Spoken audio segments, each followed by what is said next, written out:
Now back to Middays with Matt on 1620 The Soul.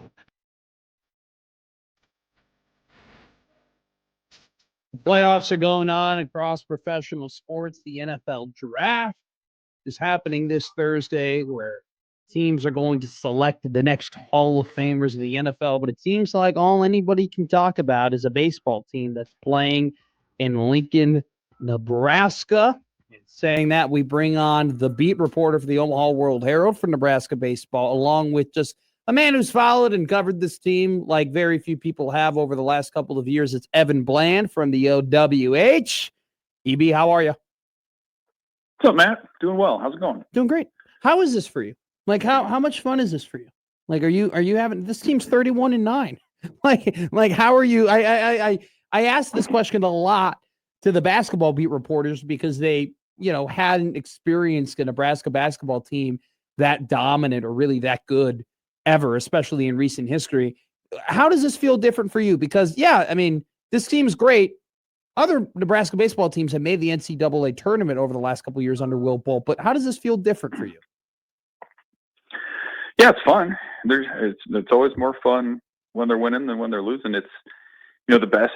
I think that the most fun season I've been covering the team for 10 years now was the 2021 team, and it was there was so much talent, and they rolled through that thing, and it was also the COVID year, and so there was all the social distancing stuff, and they didn't have midweeks, and the Arkansas regional was done on Zoom, and it was kind of a different sort of vibe that year too. But yeah, I mean, they've had their moments. They've back-to-back Big Ten tournament champions and all the rest. I think the thing that stands out to me about this team is that they just, you knock on wood, but they haven't had that toe stubbing moment the way that a lot of the other ones have, where you lose a midweek game that you shouldn't, or you let a couple of games get away. And I think it was Dusty Baker who had the old saying that in Major League Baseball, the best teams are going to lose a third of their games, the worst teams are going to win a third, and it's what you do with that middle third that defines it. And I think that's been Nebraska this year, is in those middle third, they've found ways. They found a way on Friday against USC to come back. They've had multiple dramatic rallies. And so I think, there were moments this weekend where I was just like, man, if this were Nebraska of 3 or 4 years ago, it would have been game over. When USC was up 5-2 in the third inning on Sunday, I think 3 years ago, Nebraska would have said, it's not our day. We made a mistake, and that was it. And they just came back, and they shrugged it off and didn't let the moment get too big for them. And I think that's probably been the coolest part of what they've done so far. What is it about? Let's talk about roster building, because you go ahead and you look at this roster and it's a lot of high school. It's a lot of Nebraska. You got some guys from Wisconsin, Kansas, but this isn't necessarily, you got, community colleges and JUCOs, but you don't necessarily have a ton of transfer portal guys that you went in and, massive impact. Obviously, Overby came from Pitt, but it's a lot of high school recruiting up that way, developing that way. Just talk about the construction and the player development emphasis of this Nebraska baseball team. Yeah, it's been a nice blend of the high school additions. Like you said, they've hit on the junior college players they brought in. The portal has had its moments for them. Cooper Caskey's the most obvious addition there this year. But yeah, to your point about the high schoolers, I mean, Dylan Carey's a 4-year starting shortstop. He was a high school recruit. Jeter Worley and Drew Grigo were starting as freshmen, both from within the state, Lincoln or Omaha, and they're major contributors to what Nebraska is doing. Case Sanderson, 3-year guy, as a high school guy who's come in. Jay Sean Unger, high school guy. Carson Yassa, Ty Horn. Yes, I mean, a lot of those guys were high school prospects, good development stories that Nebraska's had, and even some of their other leaders. You almost kind of forget. I mean, Overbeek's been with the team for 3 years. Yeah, he was well traveled before that, but he's been here. Rhett Stokes, kind of the same thing, and he's been around a long time at this point, and a few others too. So that's always been sort of their thing. Is you hear about it in football, the 500-mile radius for recruiting. there's kind of that in baseball too, except you're able to get up a little bit more into like the Dakotas or Wisconsin or places where there's just not a huge baseball presence. And then everyone on the coaching staff has a relationship or a tie-in to a junior college. And so that's why you've seen that be a big part of what they're doing too. And I thought it was interesting this week. Will Bolt reminded, he said a lot of the guys on the team now were attracted to Nebraska because of what the 21 team did. Like that's around about when a lot of those guys committed.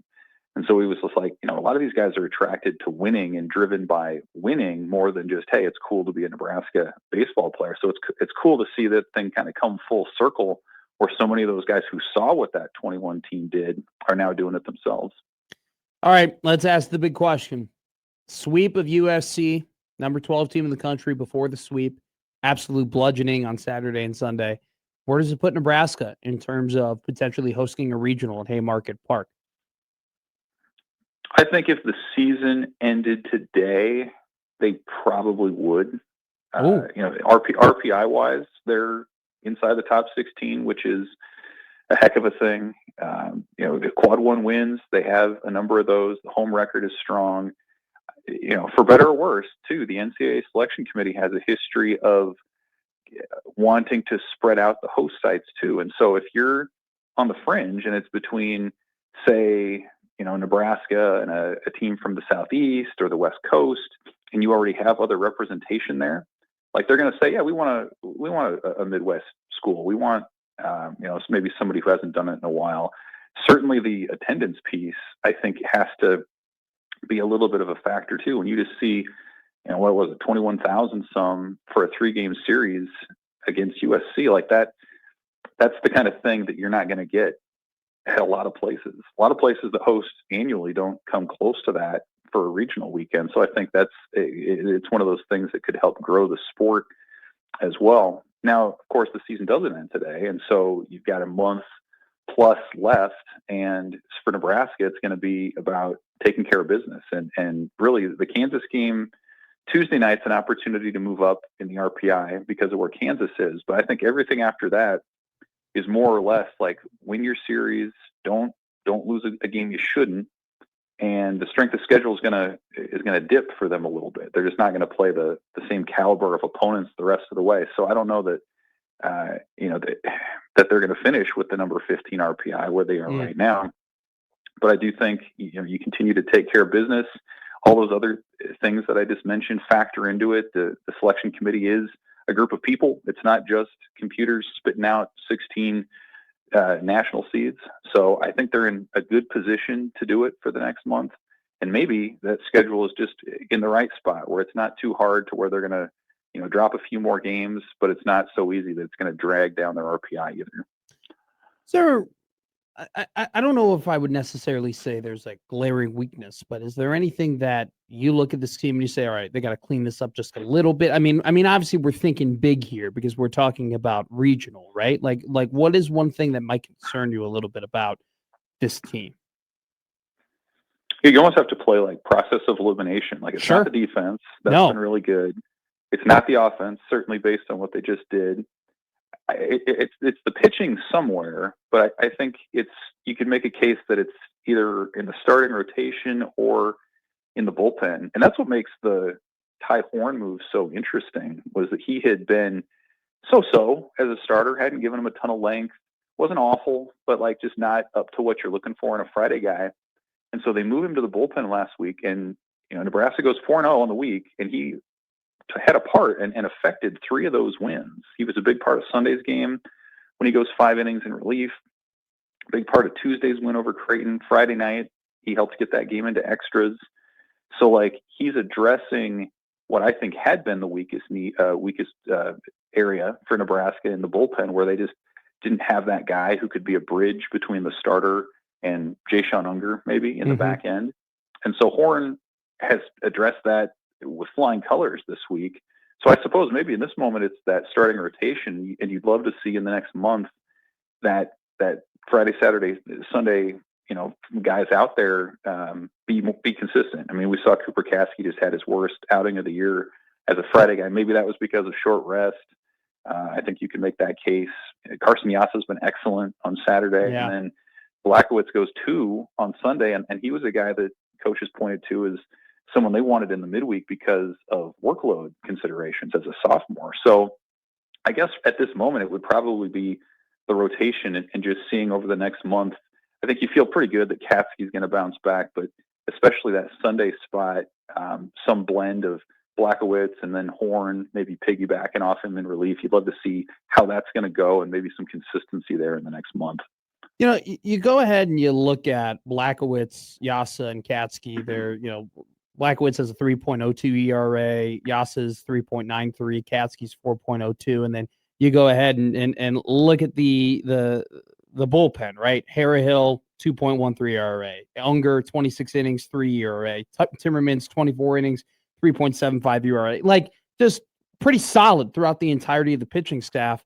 I mean, what does it say about Rob Childress and the impact that he's brought to this team this season? And what impact has he, because it's been 4 years now since he was brought in, something like that? How big of an impact was that bringing Childress back to Nebraska all those years ago? Yeah, it was a major deal. I mean, he came back initially as a director of player personnel, off the field type stuff, and moved into that pitching role 3 years ago now. And I think that the effect has shown up certainly in recruiting. It's shown up in development. You think about a guy like Jay Sean Unger, who pitched less than an inning last year, was set to transfer, and now is their most indispensable reliever. Or you think about Carson Yassa, who redshirted 2 years ago because he couldn't trust his own command, and now he's a surefire MLB draft pick this summer. Blackowitz has taken that next step from freshman reliever to sophomore starter, and Katsky, for the most part, has picked up where he left off last year. So yeah, I think that, when you have a guy as accomplished as Rod Childress is, and not just as a pitching coach, where, by the way, at Nebraska, he helped put together some of the best staffs in program history, but then, well over a decade leading an SEC school at Texas A&M and getting them to the College World Series. So like, his impact is with the staff. It's as a mentor to, Will Bolt and those guys who are younger than he is. He heads up their scheduling and is a big part of their recruiting operation. So yeah, it's a luxury. And you look around the Big Ten at other pitching coaches, and a lot of them are, younger guys on the rise and trying to make a name for themselves. Very rarely does a team have the luxury of a guy like Childress, who has been a head man, who has a proven track record and has opportunities annually to go elsewhere. He's content in Lincoln, and that staff is the better for it, and they're certainly showing it right now. Obviously the Big Ten is not a premier baseball conference, right? Typically when we get down here to Omaha, we see a lot of teams from the SEC. You see a couple teams who are now in the Big Ten. The Pac-12 teams would be here, ACC teams. But, for Nebraska and their path to hosting a regional, it used to have to be, hey, you got to come out hot in the non-con, right? You got to schedule really, really hard in the non-con. Then you got to come out and you got to win those games.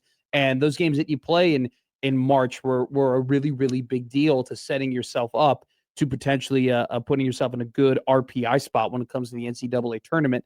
Now, though, you have Oregon, you have USC, you have UCLA, along with Washington in the conference. How big of an advantage is it now for Nebraska that they have these West Coast teams to play that could definitely boost their resume like they did in the weekend, that they can boost their resume now big time during conference season? And is it an advantage now that maybe you take a little bit off the non-con? You don't have to stress as much about the non-con schedule like you did in the past. Is there something to that?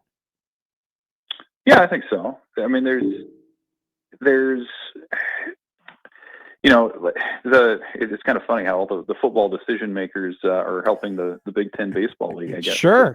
But it's like, you think about 2 years ago, if Nebraska were in this position and they weren't able to go to Oregon, where they actually did improve their RPI standing, and you didn't get that opportunity against USC, like you'd probably be swapping those two teams out for like Purdue and Northwestern or something. Yeah. So yeah, like then you're kind of stuck in RPI purgatory a little bit, where you're like probably a regional 2 seed at best, maybe a 3.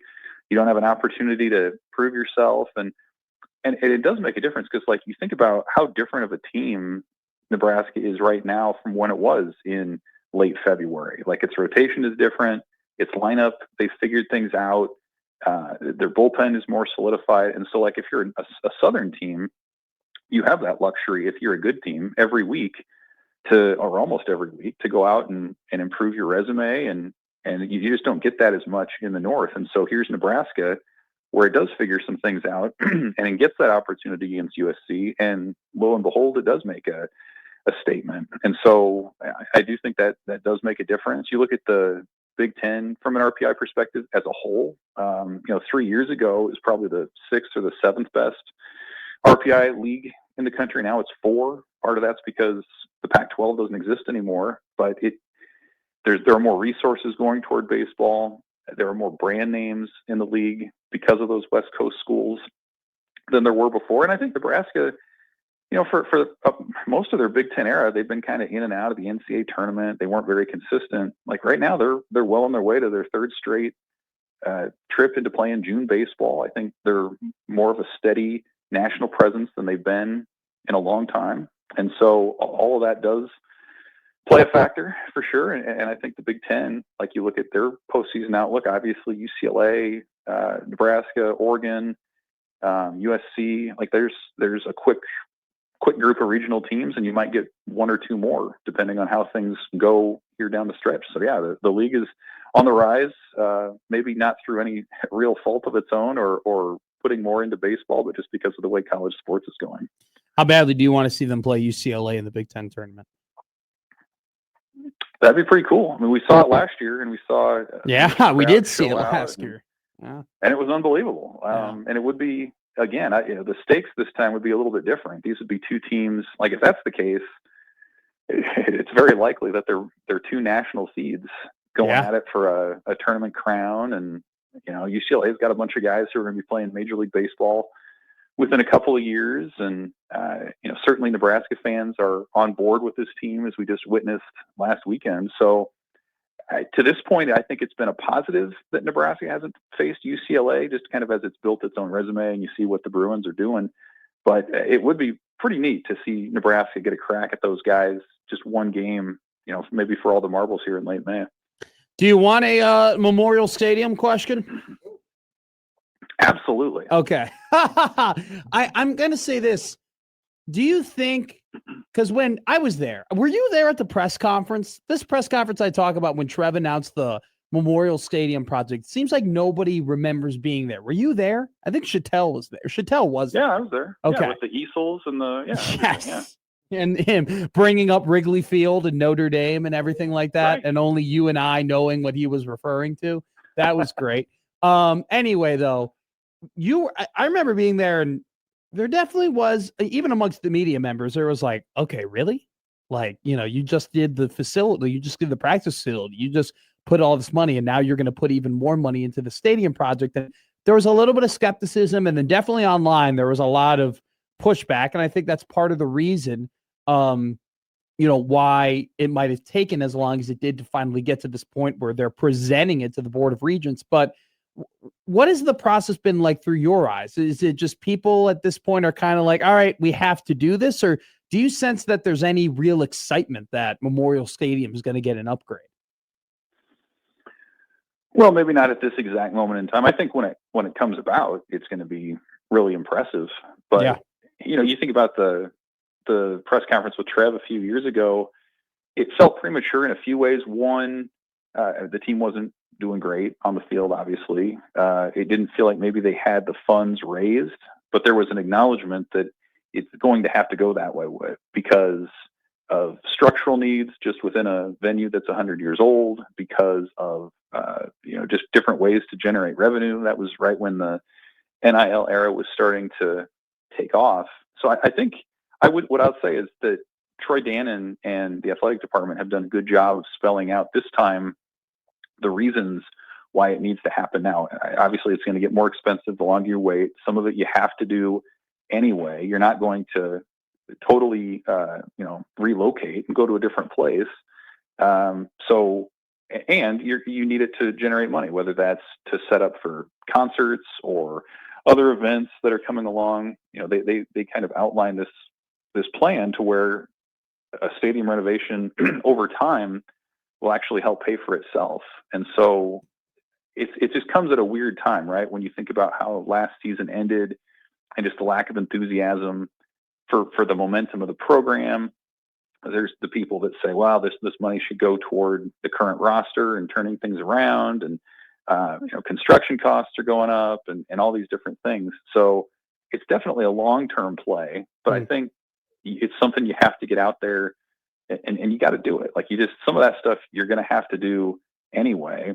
So get after it, start reaping the benefits financially while you can. And then, you hope the football piece turns around, but I think you can't be held hostage to the way that last season ended or how you view the trajectory of the program. Like these are things that are in the long-term interest of what Nebraska wants to do. And now they're moving forward with it, even with, maybe some sticker shock to some fans.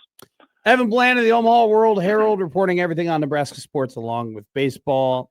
Evan, you are the man. Thank you so much. I'm pretty late notice, by the way, I want to add. So thank you for always staying ready and joining us here on Middays with Matt. Anytime, Matt. Appreciate you. Appreciate you, Evan. Always cool when we have Evan Bland on the show. Just considering the fact that he talked to me when I was in college. I was in a class. That's what this stems from?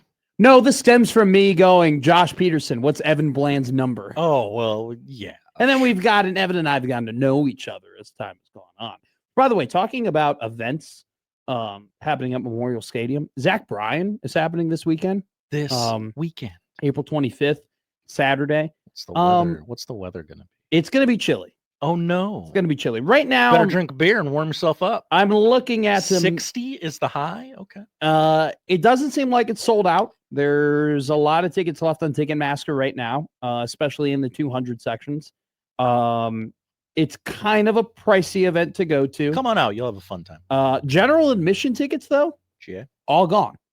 So there will be a lot of people on the field. It'll be interesting to see how many people are in the stands. There are sections of Memorial Stadium that are completely sold out. Like all the 50-yard line tickets are gone. Sean Callahan had in his weekly rundown today that he doesn't have a read on how excited people are and how big of an event this is going to be and all that type of stuff. Can I be real with you? Please. I don't either. I'll say this though. I anticipated it would be a bigger, like there would be more anticipation for it. Like there would be more hype for it. Like everybody and their mother would be going and talking about, hey, this thing is happening. And maybe, Zach Bryan has become a little bit more controversial in the eye of the beholder over the last couple of probably year or two at this point. His music is still awesome though. But it seemed like when they announced this event, it was going to be a really, really, really big deal. And I don't know if I don't really have a full read on it, but I'm not getting I definitely don't have the sense that this is an overwhelmingly massive event that's happening at Memorial Stadium. Which member of the basketball team is it going to bring out? Ooh, Hoiberg. Sam, for sure. That would be my pick as well. For sure, without a doubt. He'll sing Revival with Sam, for sure. But I'm only bringing this up because, one of the points of this Memorial Stadium rebuild is so you have some more of these events, right? So you can have more concerts and you can use Memorial Stadium to generate more revenue that isn't just 7 Saturdays in the fall. Mm-hmm. And this is a pretty good litmus test. Like this is a pretty good baseline of, what an event or what events in the future might be able to look like and the type of talent that Lincoln could draw. Okay. If there's a lot of empty seats are they and I don't know if there's going to be, but are the people saying no to the act or are they saying no to the venue? Josh, I don't know. Okay. I'm very curious as to how, if it's sold out, how many people are there and how it looks like. I know with Garth Brooks, people say, it was Pat, but that's the G-Man. That's Garth. That's a little different. This one is a little bit more in line with who you're going to get year in, exactly year out, right? year in, year out. You're not getting Garth Brooks. You're not getting George Strait. You're going to get Luke Combs and Morgan Wallen and guys like Zach Bryan. Eric Church. I think that I can walk into Memorial Stadium. I'll be there. When I walk into Memorial Stadium Friday, I get the sense that I could walk in and be like, oh my God, I haven't seen this many people in here since volleyball day in Nebraska. You're going to be a man about this state this week, aren't you? I am. Goodness. I can walk in though, and I wouldn't be surprised if I look around and I thought there'd be more people here. Like I'm very curious as to what that event is going to look like. So just putting that out there.